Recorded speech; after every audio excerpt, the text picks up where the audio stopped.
Sneakers and Cleats, the podcast. Welcome back.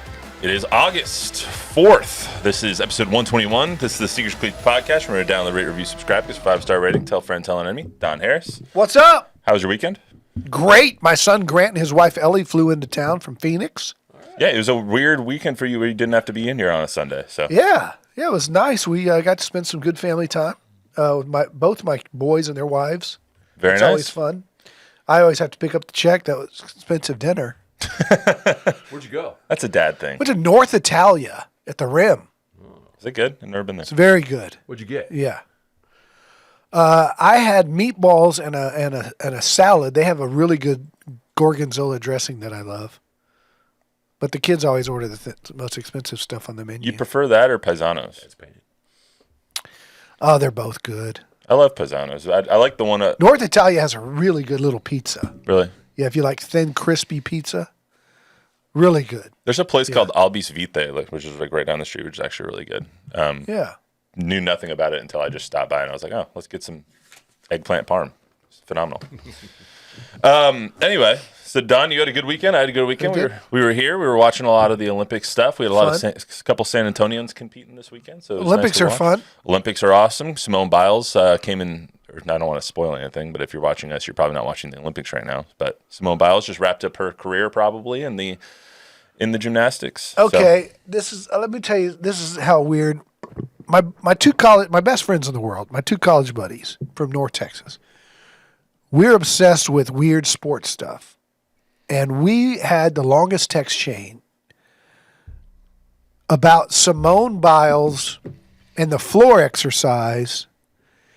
And at 4'8", could she dunk? Now hold on a second. We know that the floor exercise has springs underneath it, right? I did some research and realized that all athletes who are on that thing say it doesn't give you that much of a spring. It does, but not that much. That the springs are to absorb the impact on the landings, not like a trampoline to vault you higher, although they do. So her head, the top of her head gets 11'8". Yeah, almost 12. Yeah. Yeah, at the apex of her jump. So if she did that same run up, the flipping and then boom, take off for that flip on a regular hardwood basketball court, on an NBA hardwood basketball court, how high would her head get? Here's what I don't know is... Hold on, we got there too. I know what you're going to say. How would a basketball, holding a basketball, could she do? I think that if she could do it and it would be like an alley-oop, then I think she could do it. That's exactly right. It'd have to be a lob. She'd have to control herself enough and all that flippiness to catch a lob. No twisties. I don't think she has to flip around and stuff. She can just jump straight. Well, no, because you get momentum off those back handsprings. No, I meant when she jumped.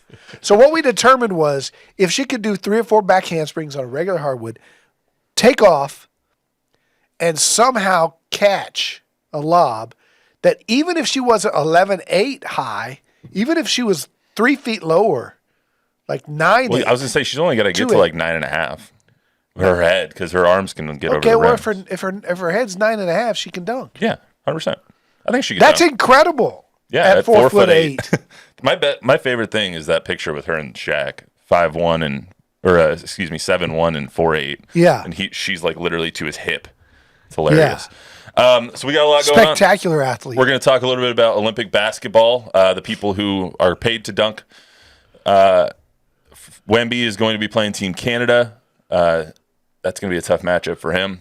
U.S. is going to be playing Brazil. They got a much easier draw on their side of the bracket. They don't have to play Germany, Canada, or France until the final, should they get there. Because they took care of business. They did take care of business. They talk the latest on Cowboys camp. Troy Aikman with saying some stuff on the Pat McAfee show about Dak's contract, if he's going to be back with the Cowboys. So we'll talk about all that. And then I thought about this coming in. The White Sox have lost 20 games in a row. They're 27-87. So I don't really care about the White Sox and don't want to talk about that, but I can't imagine being a fan of that franchise. So I thought of the question, what would cause you to not be a fan? What would cause you to give up your fandom? And I'm particularly interested in your answer because I feel like this is aimed at me. As a Browns fan, I'm just curious as to what would. I'll have a lot to say later. So we'll talk about that a little bit later too. But I want to get to our trivia question and we'll get to the Olympics. Our trivia question today. Andre Johnson went into the Hall of Fame this weekend, the first Texan to grace the Hall of Fame. Houston Texan. Yes, thank you. Houston Texan to go into the Hall of Fame from the expansion franchise that was got into the NFL in 2002. He was drafted in 2003. Andre Johnson is one of 3 players to lead the NFL in receiving yards in back-to-back seasons. Who are the other 2? Is my question. Andre Johnson is one of only 3 players to lead the NFL in receiving yards in back-to-back years. Who are the other 2? It has been done it's been done 4 times. One of these players did it twice. So I'll just The first name that I have to throw out would be Jerry Rice. It's a good answer. And then maybe Fred Biletnikoff. Okay. Well, everyone ponder for a little bit. We'll get back to it right after the Olympic stuff. But I wanted to make it Hall of Fame worthy question today. Speaking of, can I throw this in there real fast Yeah. on the Houston Texans? Because you brought up the expansion franchise. Yeah. So the second greatest soundbite that I've gotten in an interview in my 35-plus year career came from Bob McNair in a one-on-one I did with him when he was buying the franchise. Okay. So early 2000s. Yeah, they were about a year from playing football. He had bought the franchise. They were, we went to Houston. We got to sit down one-on-one with him. And I asked him this question. What's it like to write a check for $1 billion? Because that's what he had to do to buy the stadium and the franchise from the NFL. And his soundbite is second only to a Don King soundbite that I got. I said, what's it like to write a check for $1 billion? And without even hesitating, he looked at me and he said, well, I wouldn't suggest you do it very often. I mean, if I could just do it once. So great. Well, now I want to know what the number 1 quote was.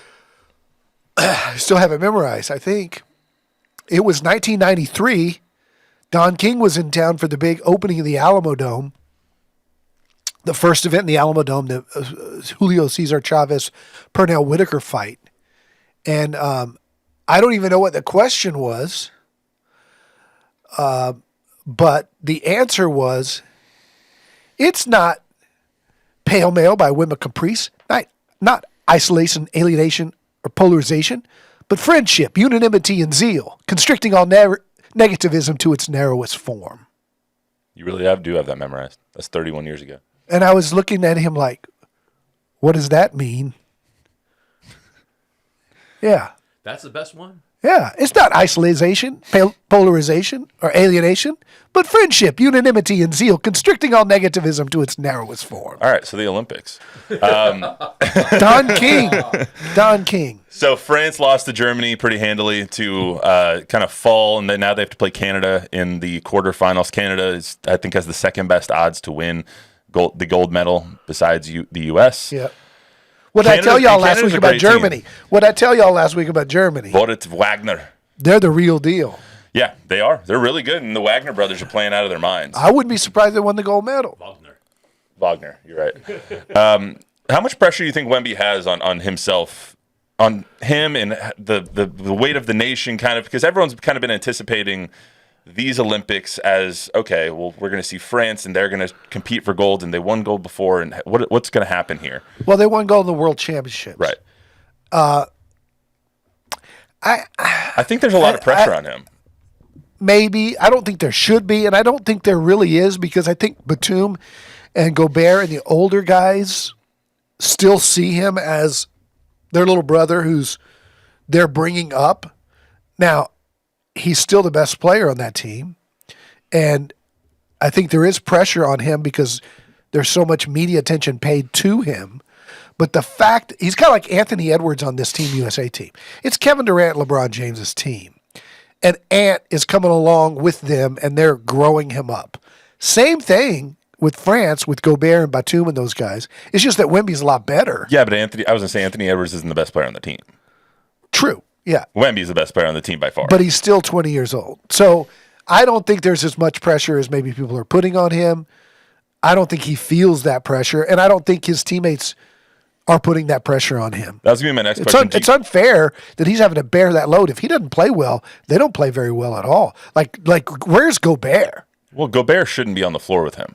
Where is Gobert? Gobert's not great. He's just not very good. And him on the floor with Wemby does not help because the spacing's horrible. But you know what? I don't hold international ball against anybody. Tim Duncan wasn't. You guys know how much I love Tim Duncan and how I will defend his record as the third greatest player in the history of the game.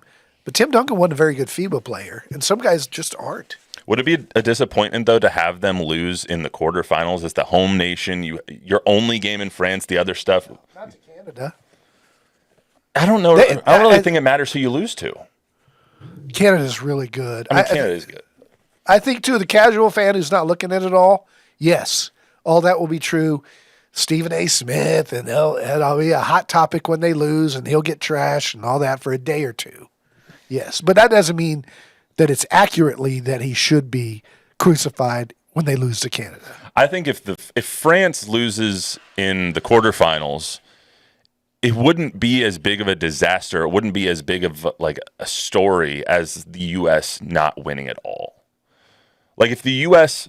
don't win the gold, it's a bigger disappointment than France losing in the quarters. True. Yeah.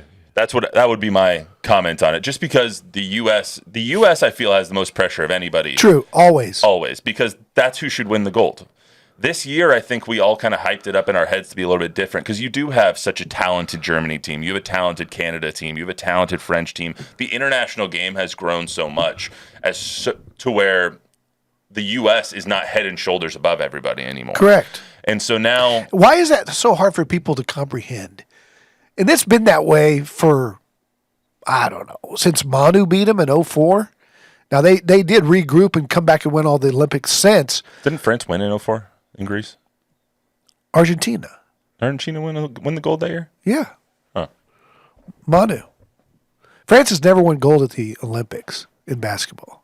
So what do you think of Wemby's play so far in the Olympics? Spotty. You see signs of what he does, but he's been pushed around a lot. Those German boys, those German Wagner boys beat him up pretty good. Well, he also isn't getting that much help. Like Evan Fournier has been bad. Nicholas Batum has been not great because he's an older player now. This is probably his last Olympics. They don't have a great team. Canada's better. Germany's better. They United don't. States I mean, is better. Niakina couldn't make it in the NBA for a reason. I mean, Belil Koulibaly is second-year player. I mean, he's young as well. He's going to be good in the coming years. But Wemby is by far their best player. Rudy Gobert has been almost non-existent in this entire, and he's their second-best player theoretically. So, like, I don't wonder understand. how much of that is the fact that he's having to pass the torch to Wemby, and he's kind of embarrassed that this kid's better than him. They just don't play well together. True. Like, when they're on the floor together, France is a worse team. True. So when you're looking at this stuff, do you think that it's still? But I mean, we've seen 12 games so far in these Olympics from all the teams. The U.S. is the best team. The U.S. should win, but because it's not a series, anything can happen in one game, like South Sudan. They should win, but Canada and Germany are very much capable of beating them on any given day. I think Canada could win it all. Yeah. It's going to depend on who comes out of there, though, but the U.S. got by really easily. They're going to have to play Brazil, and then they're going to have to play either Greece or not Greece, Australia, or I'm forgetting the fourth team. But they got off pretty easy on their side of the bracket. They should cruise to the finals. Yeah, I think they'll have to play Serbia or Australia. Serbia's good, but see, like Bogdanovic went off for 30. If Shea can go off, Patty Mills' team's pretty good. They're pretty good. Do you think this is the most parity that have been in the Olympics for a long time? The last one was really good. 2021? Yeah. But this one's better. Yeah, you just have so many. Like Shai Gilgeous-Alexander was second in MVP voting, third in MVP voting. He's playing for Canada. Yeah. I mean, you have so many good players all over the place. You have NBA talent all over the world now, instead of just located in one or two different countries, like in 2004 with Argentina. And that's what I was saying. Like, why is it so hard to comprehend? Like when Charles Barkley and Bird and Magic were the Dream Team in '92, there were like 9 other NBA players on all the other teams combined, and now there's like, what is it, 55, 56? Something like that. So the world has gotten so much better. Huh? Tell me the story of South Sudan. Like explain that. They have a couple NBA players there too. So Royal Ivy, who played at the University of Texas, played in the NBA for, I think, like 8 years, is their national team coach. They've got kids that are playing at Baylor. They got a couple of NBA players I don't know that are, they would be the equivalent of Dominic Barlow. Yeah, they have 10th men on the roster. Yeah.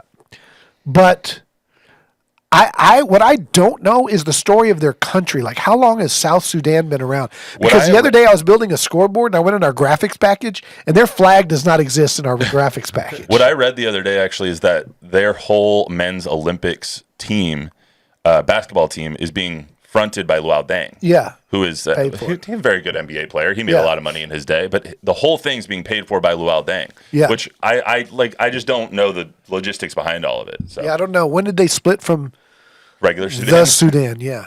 I don't think there's like one indoor basketball court in the country. Yeah. Do you think you could find South Sudan on a map if I gave you a map? If you showed me Sudan, I'd probably look to the south. But if I just gave you if I gave you a map of Africa, no. Do you think you could find South Sudan? I have trouble finding France. No. I'm embarrassed to say I could not. I'm happy to say I could. We did that the other day. I don't know why I was sitting there with my friends, and they're like, find South Sudan. But do we not know when it split? Somebody who's watching this, tell us. Educate us. I don't know the history of South Sudan. Well, it's recent. It's not on my 3-page sheet here. It's recent. I think that the U.S. will still win. They're still going to win. Agreed. They're going to win their 5th gold medal in a row, and this is all going to be for naught. Wemby's going to be fine. He's going to play well against Canada. They don't have a lot of big men. They'll be fine. The only time they didn't win gold was the Russian Rob job in 72. In 2004. And then 2004 with Manu. Yep. And Luis Scola on that team, too. Yes. All right, let's get to the trivia answer real quick while Bob is looking up South Sudan facts. 2011. Declared and recognized in 2011. There you go. Trivia question was, Andre Johnson is one of 3 players to lead the NFL in receiving yards in back-to-back years. Who are the other 2? My guess was Jerry Rice and Fred Biletnikoff. Those are your 2 guesses? We're locking it in?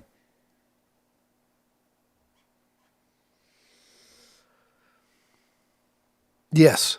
Jerry Rice is correct. Fred Biletnikoff, I don't have an but it's wrong. Okay. I really wanted him to be that in that list. Yeah. Jerry Rice is the only Hold player. Hold on. Let me just tell you Jerry. Jerry led in 89 and 90, and then he did it for 3 consecutive years in 93, 94, 95. So he's the only player to ever lead. Who threw the ball a lot when nobody else did? Like Dan Marino, but he had 3 or 4 guys. It's far more recent than that.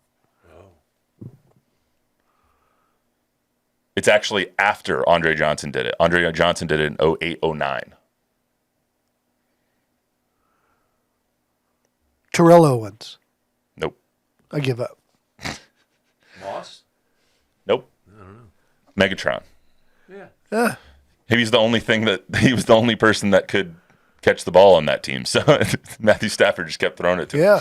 11 and 12 are the years that he did it. 2011, 2012. One of those underrated player. Hall of Famer. One of those years is when he set the all-time receiving record for the season. I think it was 1,908 yards or something like that in a 16-game season. Georgia Tech Yellow Jacket. You see a red jacket. Ramblin' Wreck is what I was going to say. But yeah, Calvin Johnson, Andre Johnson, and Jerry Rice are the 3 people to lead the NFL in receiving yards in back-to-back seasons ever in NFL history. So, interestingly enough, speaking of NFL history, Dak Prescott may be going to be named the highest-paid player in NFL history, and a former Cowboys quarterback seems to think that is going to be it. Troy Aikman was on the Pat McAfee show on Tuesday, and he talked a lot about Dak, his contract, if he's going to be the highest paid player, and if he is the highest paid player, is it going to be with the Dallas Cowboys? What I respect so much about Dak, one is he's a great leader. He's a great person, but he's an old school guy in that he doesn't care about anything but winning. And it frustrates him beyond imagination that they haven't had more success in the postseason. And it's the only thing that's keeping him from really being mentioned with Pat Mahomes and some of the other greats. It feels like it's a lame duck year down there, though, doesn't it? Hey. Well, it does. Doesn't it? If he breaks through this year, I mean, I do believe he's going to be the first quarterback to $60 million. And from Jerry or somewhere else? Well, that's That's the question. And the longer this goes, the more I think he will be playing somewhere else. I just if it continues to drag on and he plays great, and then the Cowboys come in late to say, "Hey, now we want to pay you." I don't know. I don't know where his head will be at that point. Again, that was Troy Aikman on the Pat McAfee show on Tuesday. What does AJ Hawk do there, really? Like, AJ Hawk just sits there and doesn't actually say any words. But he's like Ed McMahon from the old Johnny Carson show. Yes, sir. I love McAfee and his crew, but AJ Hawk's you are on correct, camera, just not saying anything. But anyway, that's besides the point. There's a couple of who was Conan O'Brien's little guy, Andy. I don't know his last name. His own show now, doesn't he? Yeah, Andy. Or he did. Yes, sir. Is it called the Andy Show? Because no one knows his last name. Sure. There's a couple interesting things in that bite. First, I thought the most interesting part was the question by McAfee: is it a lame duck year for the Cowboys? That's what kind of the narrative is surrounding it, because they didn't make a lot of great offseason improvements. They haven't really signed their stars or anything like that. Are they going to improve on a 12-5 record? I don't really think so. So is it a lame duck year when you have everybody in a one-year contract like the way they do? Yeah, I mean, of course it is. Now, will they sign Dak and CD in the first month of the season? Then it changes everything. But McCarthy certainly is a lame duck, and at this point, Dak is. And from Jerry's comments on the opening day, see, Jerry goes all over the place. He tells us opening day, we're all in for this year. Let's just focus on this year. Now, a lot of us have a lot at stake 2-3 years down the road, but I want us to just focus on 1 year. So you're like, okay, he's not going to sign Dak all year. He's going to make him play it out, see how he does in the playoffs, and then decide if he wants to offer him a big deal. But then he comes back 2 days later and goes, we're working on it. We're talking. It's positive. But then you heard from Troy right there, like, if they do that, what's to say that they're going to be able to sign him in this offseason? Correct. Like, if you allow him to be a free agent, he's exactly that. He can go anywhere he wants, and he's going to get a significantly better offer from somewhere else than the Cowboys. Not necessarily. I think so. Well, first of all, if you're Jerry and he doesn't win you a playoff game, you don't want him anyway.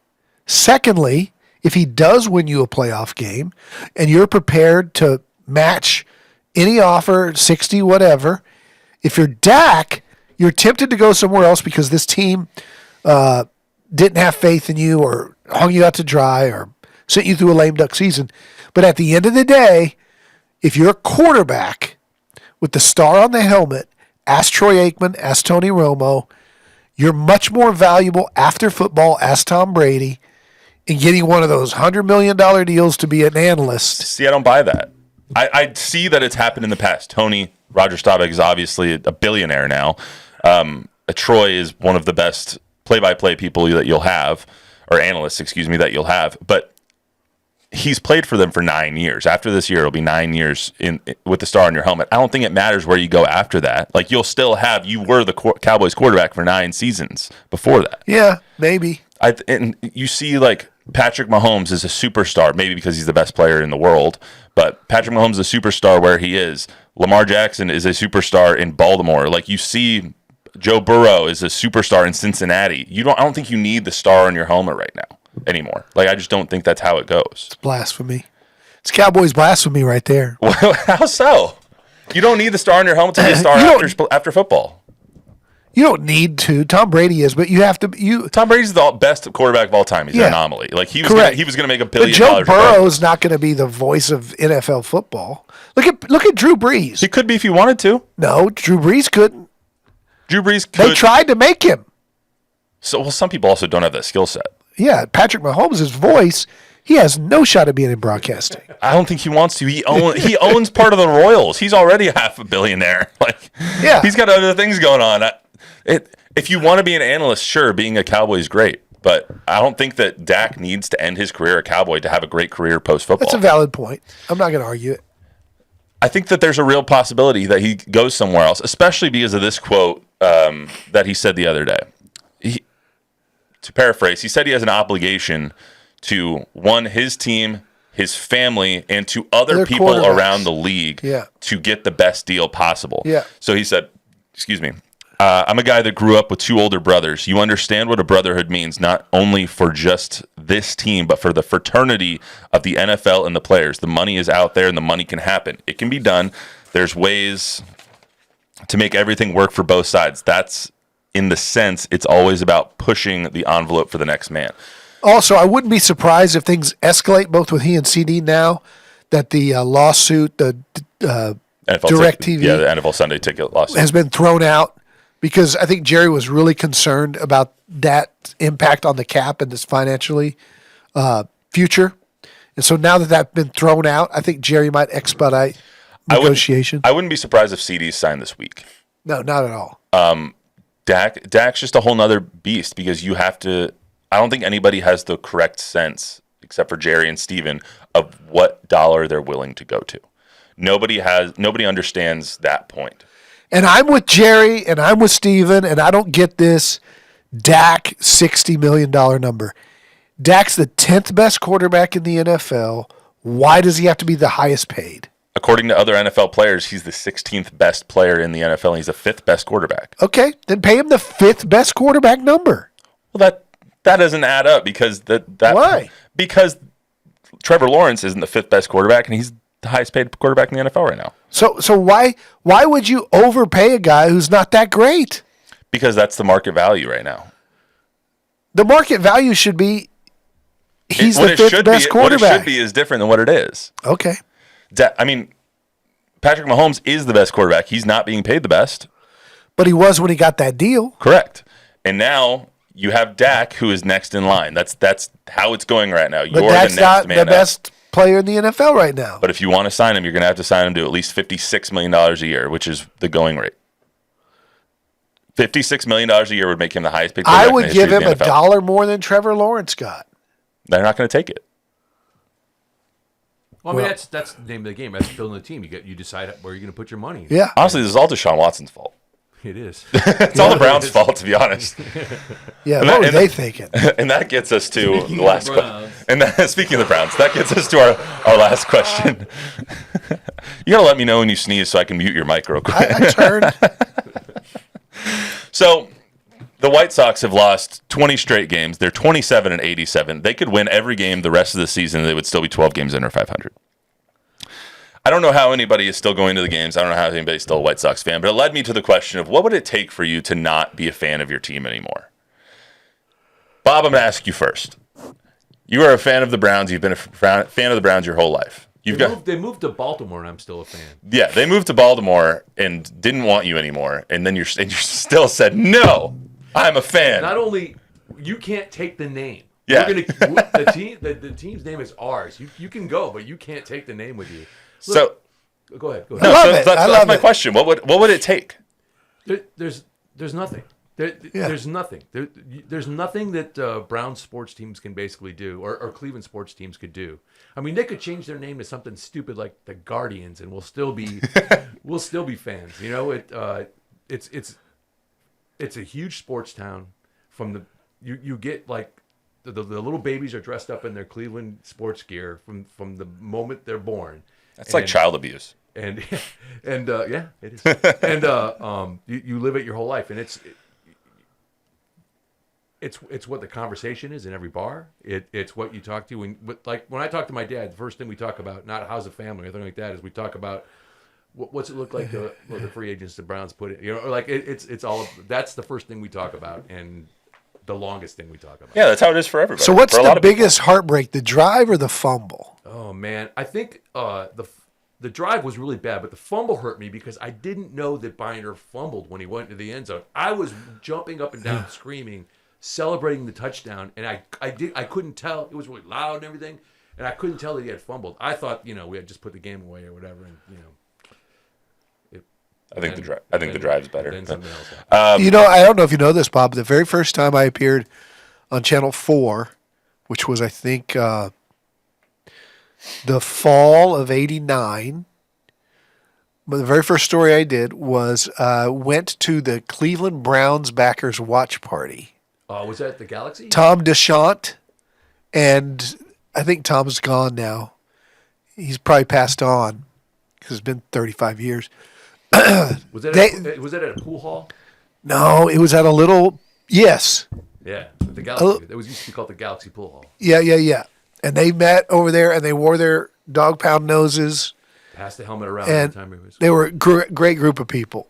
And I probably did 2 or 3 stories with them over the years. But that was the very first time I appeared on Channel 4. Being in this Cleveland Browns backers. The nose! Being in this industry, you kind of lose your fandom a little bit because you have to be impartial when you do highlights and all that stuff. But for you, what would it take for you to not be a fan of your football team or your baseball team, basketball team, whoever?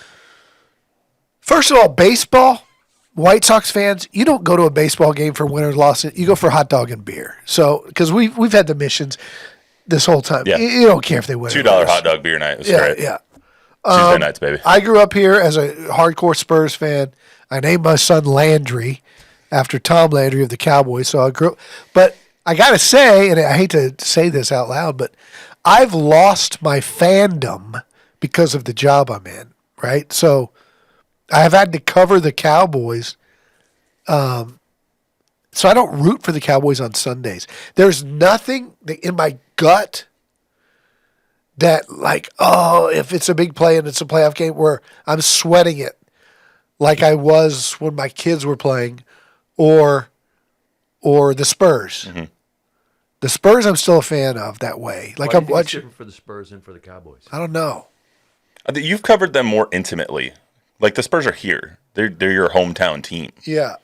You've covered them for 35 years now. Yeah, and I mean I went to the arena when I was 10 years old, the old hemisphere. I mean, so that's so deep in me that I always, like when the Spurs were playing the Lakers in the finals in 14, I'm sweating out those finishes. Mm-hmm. I was sick at my stomach after the Ray Allen shot for a month, but with the Cowboys, I want to, Well, I think everyone has their team that they live and die with. Like, yeah. I have a favorite baseball team, basketball team, football team, hockey team, but I live and die with my favorite football team. Like the Broncos, I'm reading every blog, I'm reading a training camp post, I'm watching the press conferences every day. Like I'm a Heat fan as well, but I don't live and die with the Heat as much as I do with the Denver Broncos. I don't know if there's anything that they could do that would make me not a fan.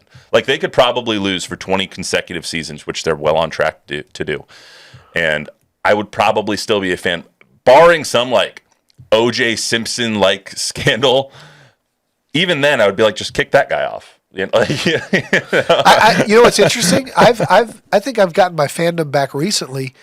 I rooted really hard and got really nervous at the end of UTSA games when Frank Harris played quarterback. That was gonna be my other point. I feel like when you're in this industry, you root for people. Yeah, more like 100. Wherever Jeff goes after UTSA, because I'll root for him.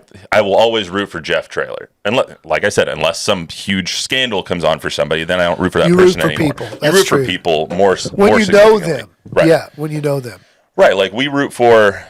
Here in San Antonio, we root for Andrew Hudson, who just ran the 200-meter because he's from Steele High School. We root for people like that, but I don't even think like in those scenarios your fandom goes away for your team or for your people. I remember people killed me because I was rooting for Manu and the Argentinians against Team USA back in 2004. Oh, well, but Tim was on that team and Pop was on that team, and I was rooting for Manu. A lot of people love Manu.